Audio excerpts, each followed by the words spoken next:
Hello, adventurers! Welcome back to Footprints Across Lands, the channel where we take you on incredible journeys to the most breathtaking and challenging places on Earth.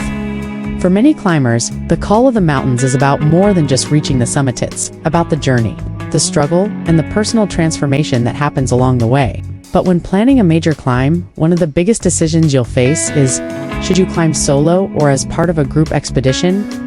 Both solo climbing and group expeditions offer unique experiences, each with their own advantages, risks, and rewards. Solo climbing can be an intensely personal adventure, a test of independence, and a way to truly connect with nature.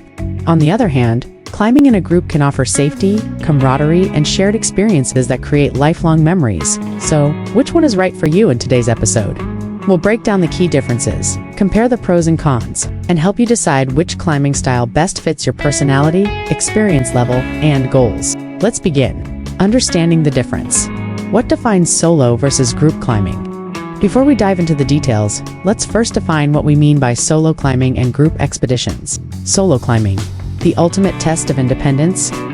Solo climbing is exactly what it sounds like, climbing alone without a team. Some solo climbers take on non-technical routes, while others push the limits with free soloing, climbing without ropes or protection.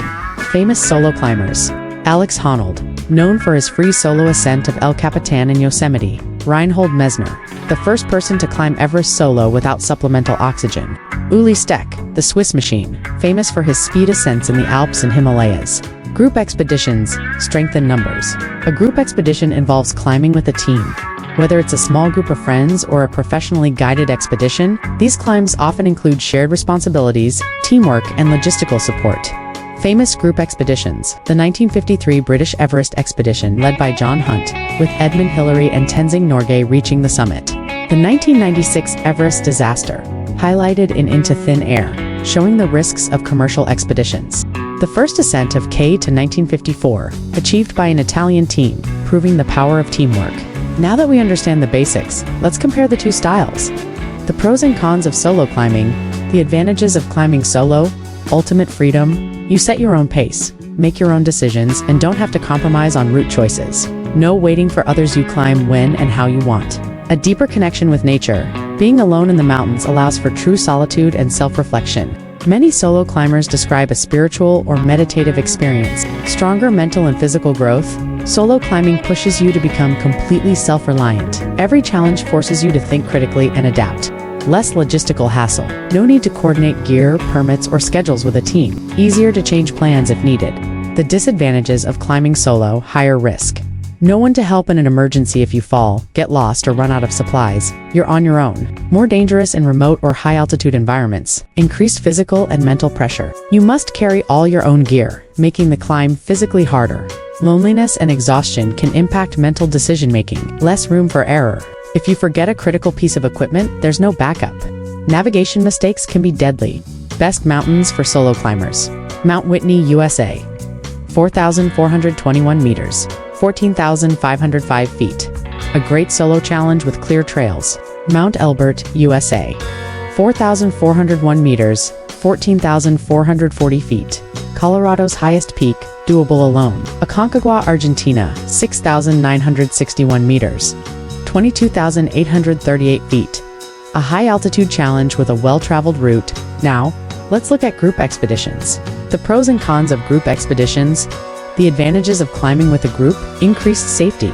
Team members can help in emergencies, reducing overall risk. You have backup if you get lost, injured, or suffer altitude sickness. Shared responsibilities. Gear, food, and logistics are divided among team members, making the load lighter. Each climber brings different skills. Some are better navigators, others are stronger climbers. Camaraderie and motivation. Climbing with others makes the experience more social and fun. Encouragement from teammates can help you push through tough moments. Access to guided expertise. Professional guides offer experience, route knowledge, and emergency support. Ideal for climbing in high-risk areas like the Himalayas or the Andes. The disadvantages of group expeditions: less flexibility.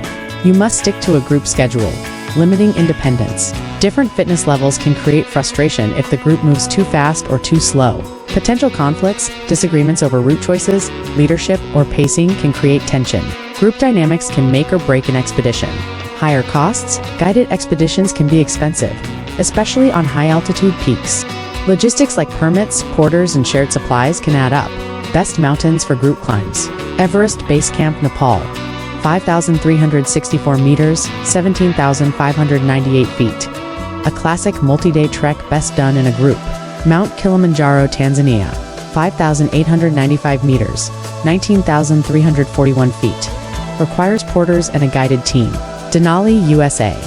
6,190 meters, 20,310 feet. Requires teamwork for glacier navigation and survival. Which climbing style is right for you? Choose solo climbing.